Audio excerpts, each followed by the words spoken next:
kasih semuanya. Baik, teman-teman semuanya, Assalamualaikum warahmatullahi wabarakatuh. Shalom, Om Swastiastu, Namo Buddhaya, Salam Kebajikan. Teman-teman sekalian, insan media yang hadir pada malam hari ini saya sengaja menyampaikan rilis dan penjelasan berkaitan dengan tindak lanjut penanganan perkara yang mempersangkakan Ibu Gea, sebagaimana teman-teman ketahui beberapa waktu lalu. Hari ini hadir di samping saya Ibu Gea dan pengacaranya. Tadi juga kita sudah mempertemukan dengan para tersangka yang sudah kita amankan. Sebagai bentuk pertanggungjawaban kita dan menjawab pertanyaan teman-teman semuanya, kami dari Kepolisian Daerah Sumatera Utara hari ini menyampaikan apa hasil dari tindak lanjut penanganan yang kita lakukan terhadap perkara yang mempersangkakan Ibu Gea. Sebagaimana teman-teman ketahui bahwa semenjak kasus atau perkara mempersangkakan Ibu Gea, saya sudah menurunkan tim untuk melakukan audit terhadap proses penyidikan yang dilakukan di Polsek Percut Setuan, Polres Tabes Medan, yang mana di sana ada perkara saling lapor antara Ibu Gea Litiwari Iman Gea di sebelah saya ya, bersama dengan sekelompok laki-laki yaitu atas nama Beni, Ferry, dan Dede. Teman-teman sekalian, kita tahu bahwa dalam prosesnya terjadi perkara saling melapor. Bu Gea melapor karena dilakukan penganiayaan, dan begitu juga di Polsek Percut Setuan. Begitu juga dengan Beni melaporkan Ibu Gea sebagai orang yang melakukan penganiayaan, dan pada akhirnya ditetapkan tersangka terhadap Ibu Gea.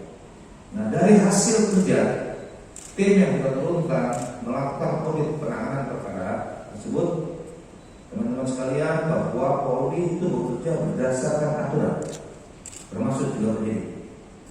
Ketentuan tentang bagaimana proses penyidikan sudah diatur, baik berdasarkan Kitab Undang-Undang Hukum Acara Pidana, adanya respon yang harus ditindaklanjuti dari pengaduan masyarakat. Maka berdasarkan ketentuan tersebut, hari ini sudah dilaksanakan gelar perkara khusus terkait dengan penetapan Ibu Gea sebagai tersangka.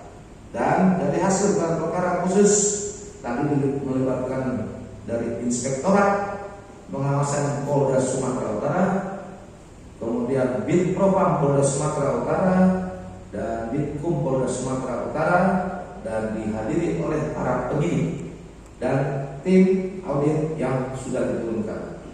Disepakati teman-teman sekalian, yang pertama bahwa penetapan tersangka terhadap Ibu Litiwari Iman Gea berdasarkan tadi yang saya sampaikan dinilai masih prematur.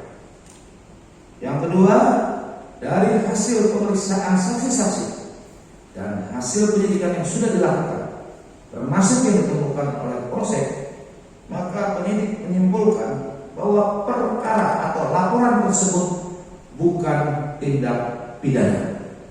Oleh sebab itu, teman-teman sekalian, penyidik sudah sepakat dan memutuskan bahwa perkara dengan laporan saudara Beni terhadap Ibu Gea, maka berdasarkan hasil gelar perkara khusus dihentikan penyidikannya. Itu sebagai informasi pertanggungjawaban kami dan kami sampaikan kepada teman-teman. Mudah-mudahan ini sudah menjawab semua apa yang menjadi pertanyaan masyarakat. Saya perlu berikan tambahan kepada teman-teman sekalian.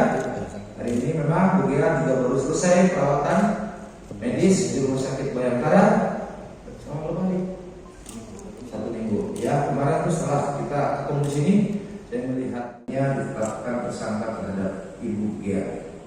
Nah, dari hasil kerja tim yang kita turunkan melakukan audit penanganan perkara tersebut, teman-teman sekalian, bahwa Polri itu bekerja berdasarkan aturan, termasuk juga penyidik. Ketentuan tentang bagaimana proses penyidikan sudah diatur, baik berdasarkan kitab undang-undang hukum acara pidana maupun peraturan-peraturan internal lainnya. Termasuk di dalamnya adalah dasarnya peraturan Kapolri nomor 6 tahun 2019 tentang penyidikan.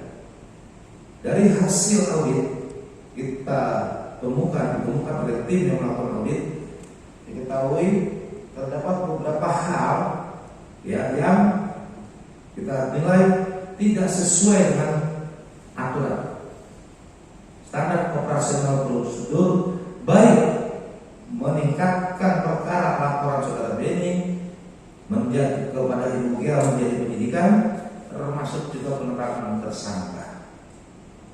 Itu temuan dari tim audit.